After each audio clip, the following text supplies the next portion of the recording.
When it comes to tracking your time in language learning, there are two important things that you want to keep in mind. Now, the first thing that you want to keep in mind is that you don't want to become a perfectionist when it comes to your tracking.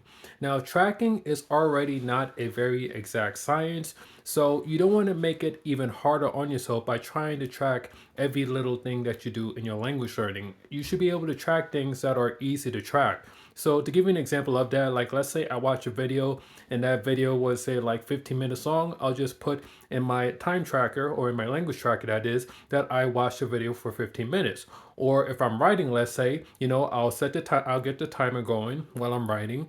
I write for however long I feel like writing. Excuse me, and then once I'm done, I'll stop the timer, and then from there, I'll track. Okay, I wrote for like X amount of minutes, maybe like 5 minutes or 10 minutes or what have you.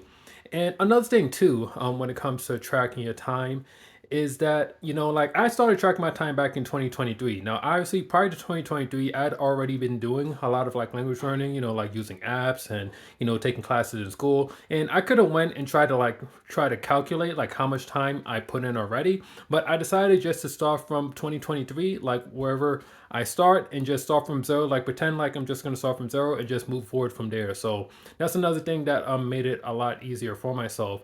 Another important thing too, when it comes to tracking your time is that you want to make sure. I recommend that you underestimate the amount of time that you put in as opposed to overestimating it, because it's very easy to fool yourself into thinking that you're putting in a lot more effort than you're actually putting into your language learning. So by slightly underestimating the amount of time that you're putting in and tracking that in your tracker, it helps you have a more realistic outlook. Like it's better to underestimate your skills a little bit rather than to overestimate your skills. Because when you overestimate and then you come in contact with reality, that could be really painful.